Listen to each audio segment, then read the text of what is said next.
Olá, meu nome é Rosana de Jesus Ventura. Hoje eu tenho 62 anos, mas a história que eu vou contar começa muito antes disso. É a história de uma mulher que acreditou no amor, mas acabou virando sombra dentro da própria casa. Durante anos, eu fui invisível.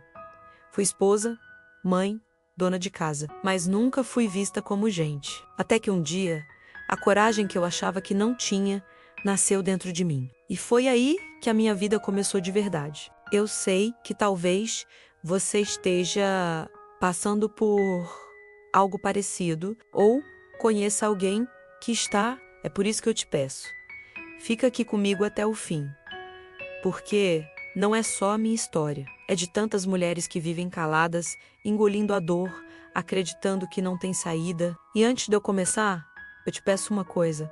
Se inscreva no canal, deixe o like e ative o sininho, porque cada relato que você escuta aqui pode ser a força que alguém precisa para mudar de vida. Agora eu vou abrir meu coração. Essa é a história da esposa invisível. E eu nasci em 1962, no interior de Minas Gerais, num distrito pequeno de Couto de Magalhães de Minas, onde a vida era mais silêncio de mato do que qualquer outra coisa. A casa onde cresci era de pau a pique, chão batido, telhado que gemia quando chovia. Minha mãe, Dona Etelvina, fazia o que podia para manter tudo em ordem, mesmo com os poucos recursos que tínhamos. Meu pai, Agenor, trabalhava ora na roça, ora tentando a sorte em garimpos da região. A infância foi marcada por faltava comida, faltava roupa, faltava estudo, mas nunca faltou trabalho. Eu era a segunda de 6 irmãos. E desde pequena, aprendi a assumir responsabilidades maiores que minhas pernas. Enquanto outras meninas brincavam de roda, eu lavava roupa na água fria da bica. Ajudava minha mãe a cuidar dos pequenos e ia buscar lenha no mato com um balaio nas costas. O corpo magro foi se moldando ao peso das obrigações e o sorriso foi ficando cada vez mais raro, reservado só para quando a gente fazia alguma farra escondida com goiabas roubadas do quintal do vizinho. A escola veio tarde, só fui aprender a ler de verdade aos 10 anos, quando uma professora de nome Helena começou a dar aula 2 vezes por semana numa sala improvisada atrás da igreja. Eu gostava de segurar o lápis, mas tinha vergonha das mãos calejadas e da roupa sempre gasta. Não era como as outras meninas, de laço no cabelo e sapato engraxado. Eu vivia descalça, com o vestido que minha mãe fazia de retalho. E mesmo criança, já sentia dentro de mim que não era feita para ser vista. O tempo passou rápido. Aos 15 anos, eu já sabia fazer de tudo em casa. Cozinhar, lavar, passar, cuidar de criança e de horta. Não tinha tempo para sonhar. Às vezes, ao deitar, pensava como seria morar na cidade, ter luz elétrica, ouvir rádio sem chiado. Mas eram pensamentos que logo se apagavam com o cansaço do corpo. Foi aos 17 que minha vida mudou de rumo. Ele apareceu, Rogério, vinha de 7 Lagoas, trabalhava numa empresa de transportes, tinha 25 anos e se hospedava na casa de um primo que morava na nossa comunidade. Diferente dos rapazes do interior, ele usava camisa de botão bem passada, sapato que brilhava. Falava de um jeito que parecia mais importante do que todo mundo. Quando me viu pela primeira vez, eu estava voltando da bica com um balde de água na cabeça, suada, cabelo preso de qualquer jeito. Ele sorriu e disse: "Uma moça dessa idade já carrega peso de gente grande." Eu fiquei sem graça, baixei os olhos. Nunca tinha recebido um elogio que soasse como interesse. Com o tempo, ele começou a aparecer mais. Passava na porta de casa, puxava conversa na venda, elogiava minha pele, meu jeito de falar. Eu, que nunca me achei bonita, me sentia escolhida. Minha mãe desconfiava. Dizia que o homem da cidade não olha para a moça da roça sem segundas intenções. Mas meu pai achava que era sorte. Quem sabe é a chance dela melhorar de vida. E assim foi. Rogério me pediu em casamento depois de poucos meses. Não houve vestido branco nem festa, só cartório, papel assinado e pronto. Eu saí da casa dos meus pais direto para 7 Lagoas. acreditando que estava entrando numa vida nova. Eu não levei quase nada. 2 mudas de roupa, uma Bíblia que minha mãe me deu e a esperança de que finalmente seria vista. No ônibus, olhando pela janela, as estradas de terra ficando para trás, eu pensei, agora começa a minha vida de verdade. Mal sabia eu que na verdade começava ali uma longa temporada de silêncio. 7 Lagoas era outra realidade. As ruas largas, os ônibus barulhentos, os prédios baixos, tudo me parecia imenso. Quando o Rogério abriu a porta do apartamento que havia alugado, meus olhos brilharam. 2 quartos, sala pequena, cozinha azulejada de branco, luz elétrica em todos os cômodos, chuveiro quente, uma geladeira velha, mas funcionando. Para mim, que vinha de lamparina e água de bica, aquilo era quase um palácio. Nos primeiros dias, Bibi, encantada, acordava cedo, varria o chão, cozinhava no fogão a gás como se fosse mágica. Rogério saía cedo para o trabalho e voltava à noite, sempre sério, falando pouco. Eu não estranhava. Pensava, é o cansaço. Quando ele me trazia uma escova nova ou um sabonete cheiroso, eu acreditava que era amor. Mas aos poucos percebi que existiam regras invisíveis. O café tinha que estar pronto às 6h30, morno, não quente. Camisa separada por dia, da semana, toalha do banheiro dobrada de um jeito específico. Eu me esforçava, errava, pedia desculpa. Ele dizia, tô te ensinando a ser mulher de verdade. E eu acreditava. Na rua, Rogério me apresentava com orgulho. Essa é minha esposa, Rosana. Eu sorria tímida, feliz de ser chamada assim. Mas dentro de casa, a postura mudava. Começou a me corrigir em tudo. Dizia que meu jeito de falar era coisa de roça, que eu precisava aprender a me portar. Cada vez que eu errava uma palavra, ele ria e repetia em tom de deboche. Aos poucos, fui me calando. Quando engravidei, achei que as coisas iam melhorar. Mas a gestação foi difícil. Muito enjoo, corpo cansado. Rogério não me deu apoio. Dizia, mulher de verdade, trabalha até parir. Você é mole demais. Quando minha barriga cresceu, ele parou de me tocar. Dormíamos na mesma cama, mas o frio entre nós era maior que qualquer coberta. Nosso filho nasceu em um hospital público. Passei horas em trabalho de parto, sozinha, sem mão, para segurar. Rogério só apareceu no segundo dia, entrou no quarto, olhou rápido para o bebê e disse, tomara que não puxe sua fraqueza. Eu chorei em silêncio, não pela dor do corpo, mas pela certeza de que estava só. Os anos seguintes foram um aprendizado de silêncio. Rogério começou a chegar mais tarde, inventando desculpas de trabalho, de viagens, de compromissos. Quando eu perguntava, ele se irritava.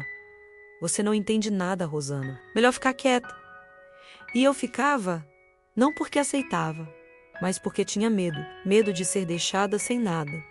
Medo de não conseguir sustentar meu filho.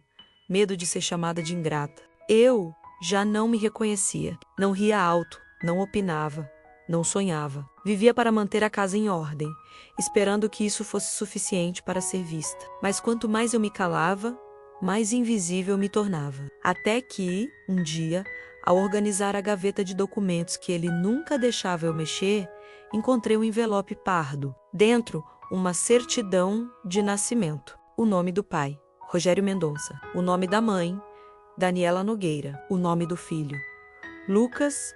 Data de nascimento, 1979. Meu coração gelou. Enquanto eu acreditava estar construindo uma família, ele já tinha outra. Ali entendi que eu nunca fui prioridade. Eu era só mais uma gaveta na vida dele. Foi a primeira vez que pensei em ir embora, mas não fui. Ainda não tinha coragem. Depois que encontrei aquele envelope, nada mais dentro de mim foi igual. Continuei vivendo na mesma casa, arrumando as mesmas camas, passando as mesmas camisas, mas já não era a mesma mulher. Eu sabia. Não era mais suposição, não era ciúme, não era insegurança.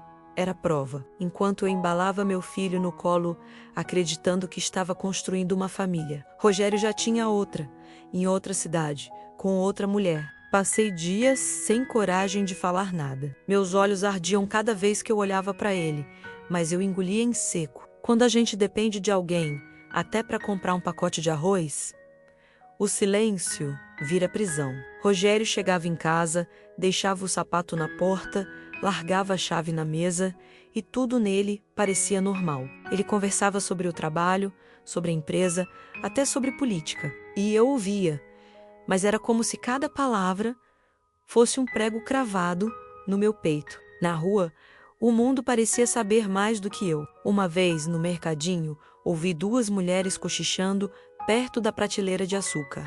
Você viu? Dizem que o Rogério de Sete Lagoas tem outra família em Vespasiano. Menina, isso todo mundo já sabe. Só quem não enxerga é a mulher dele. Meu rosto queimou. Minhas mãos suaram. E eu saí de lá sem comprar nada. A sensação era de ser personagem de uma peça em que todos já conheciam o enredo, menos eu. As ausências dele aumentaram. Todo sábado, perto do meio-dia, ele dizia que tinha entrega ou plantão na empresa. Saía de casa de camisa social e voltava só no domingo à noite, com um cheiro de perfume adocicado que não era meu. Eu perguntava: onde você estava? Ele respondia frio: se eu quisesse, mulher desconfiada, eu não tinha casado com você. E eu calava, não porque acreditava, mas porque tinha medo de provocar algo pior. Nessas noites de ausência, eu ficava deitada ao lado do meu filho, escutando a respiração dele. Cada vez que ele mexia as mãozinhas, parecia me lembrar: mamãe, eu existo. E eu pensava: se eu desmoronar agora, quem segura esse menino? Foi nessa época que criei o hábito de anotar. Peguei um caderno velho, escondido no fundo do guarda-roupa, e comecei a escrever tudo. Dia, hora, desculpa, cheiro, palavra. Era meu jeito de não enlouquecer, porque Rogério tinha o dom de me fazer duvidar de mim mesma.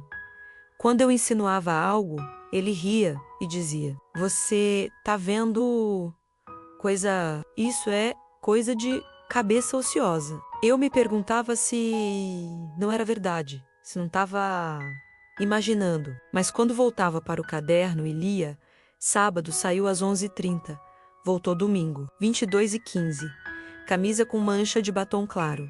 Eu sabia, não era loucura, era vida real. Uma noite, Rogério voltou bêbado, camisa aberta, cabelo desgrenhado. Sentou na beira da cama e murmurou: você devia agradecer. Eu podia estar com qualquer mulher e escolhi você. As palavras entraram como faca. Ele não me escolheu. Ele me prendeu. Aos 24 anos, eu já me sentia com 50. Magra, olheiras fundas, sem vontade de rir. As vizinhas me chamavam para conversar na calçada, mas eu inventava desculpas. Tinha vergonha. Era como se minha vida fosse um segredo exposto para todos, e eu fosse a última a admitir. A única vez em que quase confrontei Rogério foi numa noite de chuva. Ele chegou tarde, todo arrumado, terno molhado por fora, mas o perfume intacto. Perguntei: onde você estava? Ele me olhou seco e disse: com mulher de verdade. Aprende. Quem sabe um dia você vira uma... Naquele momento, algo dentro de mim morreu. Eu não chorei, não gritei. Eu apenas congelei. Era como se minhas lágrimas tivessem secado por dentro. E foi nesse congelamento que nasceu uma decisão silenciosa. Eu não ia viver assim para sempre. Eu não sabia quando, não sabia como, mas sabia que um dia eu ia sair daquela casa.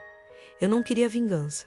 Eu queria vida. E foi aí que começou a nascer dentro de mim a mulher que um dia deixaria de ser invisível. O tempo foi passando e eu aprendi a viver em duas versões. A Rosana de dentro de casa, que obedecia, se calava, fazia tudo para não provocar fúria. E a Rosana de dentro de mim, que crescia em silêncio, anotando, observando, planejando sem saber exatamente o quê.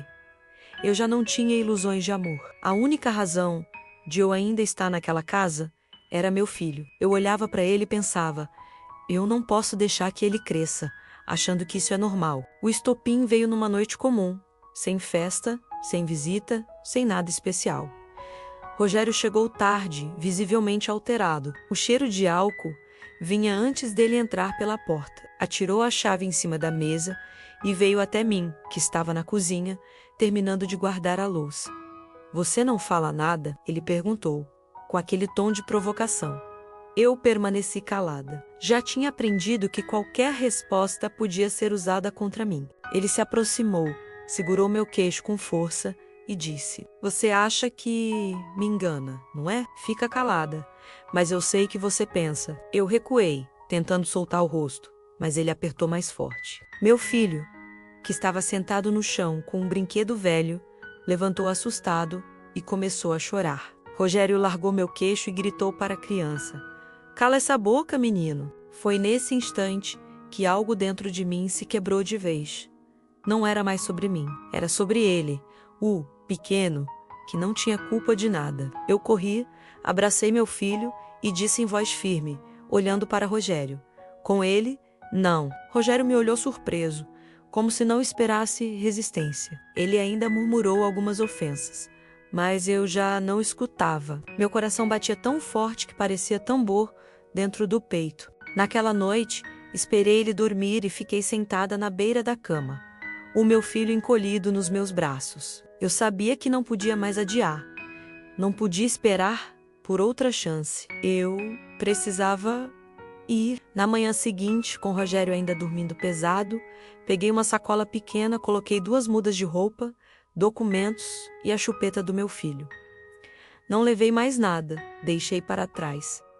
Panela, coberta, foto, tudo. Carreguei apenas o essencial: meu filho e minha decisão. Saí de casa devagar, descendo as escadas, como se cada degrau fosse uma sentença. Bati na porta da vizinha, Dona Ivete, que já conhecia minhas ausências de sorriso. Ela abriu, me olhou com atenção e não perguntou nada.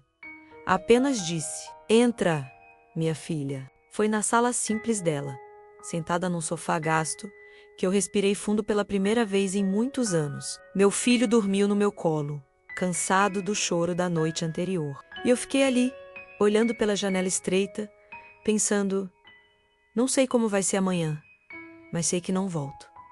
Não fui para abrigo, não houve polícia na porta, nem reportagem.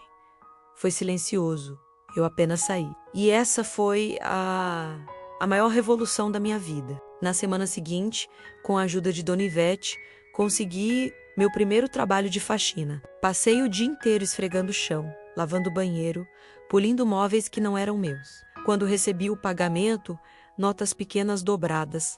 Minhas mãos tremeram. Não era muito, mas era o suficiente para comprar comida e fralda.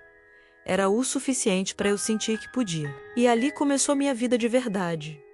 Eu não era mais esposa invisível. Eu era Rosanna, ainda assustada, ainda frágil, mas de pé. Os primeiros meses longe de Rogério foram os mais duros da minha vida. Não por arrependimento, porque eu não tive nenhum, mas porque a vida não tem pena quando a gente começa do zero. Eu estava numa casa emprestada, dormindo em um colchão no chão da sala da Dona Ivete, dividindo espaço com meu filho pequeno. Ela me ajudava com o que podia: um prato de comida, uma roupa lavada, uma palavra de apoio, mas eu sabia que não podia viver de favor para sempre.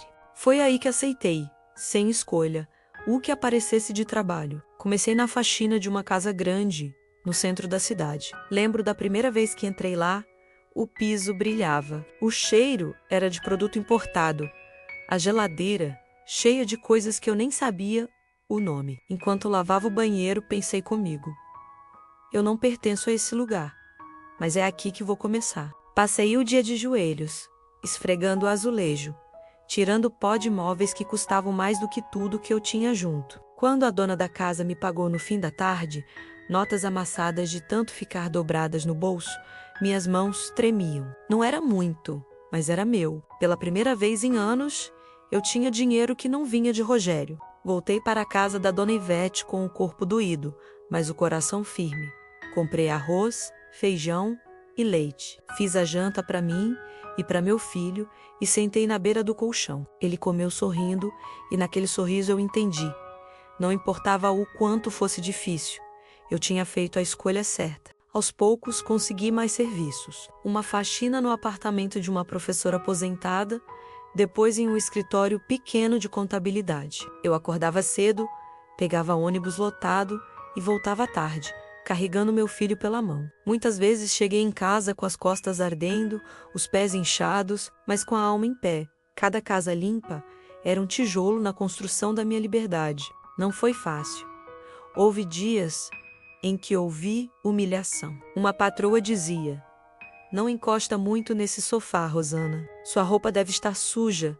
Outra falava: "Capricha no banheiro." Que gente da sua laia só serve para isso mesmo. Eu engolia seco, limpava, recebia o dinheiro e ia embora. Doía, mas eu lembrava de uma coisa. Eu estava ali por escolha minha. Eu podia ir embora. Eu já não era mais prisioneira de ninguém. Com o tempo, fui juntando alguns trocados. Nada escondido em fronha, nada guardado em panela velha. Eu guardava em mim mesma. Cada vez que pagava o leite do meu filho sem pedir nada a ninguém, eu me sentia rica. Anos se passaram assim, de trabalho e silêncio. Meu filho cresceu me vendo sair de balde e rodo na mão, mas também me vendo voltar com dignidade no rosto. Ele nunca me viu abaixar a cabeça para Rogério de novo. Eu não precisei falar mal do pai dele. A ausência já falava por si. Hoje, passadas décadas, eu vivo de forma simples. Ainda sou diarista, trabalhando em 2 casas fixas e fazendo extras quando aparece. Moro numa casinha pequena alugada, tenho minhas coisas, pago minhas contas, não virei famosa, não saí em jornal, não subi em palco nenhum. Minha vitória é outra. É ter paz para dormir, é ver meu filho homem feito me respeitar, é andar na rua sabendo que não devo nada a ninguém. Eu não precisei de luxo, nem de reconhecimento. Só precisei de coragem. Coragem de sair, coragem de começar, coragem de seguir. E se eu deixo um recado para quem escuta a minha história, é esse. Não espere o mundo bater palma para sua dor virar força. A vitória nem sempre é barulhenta. Às vezes, ela é silenciosa, escondida em cada noite de sono tranquilo, em cada prato de comida colocado na mesa com o próprio suor. Eu fui esposa invisível por muitos anos. Hoje, não sou heroína nem exemplo. Sou apenas Rosana. E para mim, isso já basta. Essa foi a minha história. Se ela tocou você de alguma forma, eu te peço, se inscreva no canal, deixe o like e compartilhe. Porque cada vez que essa história chega a mais alguém, uma nova voz encontra coragem para não viver em silêncio.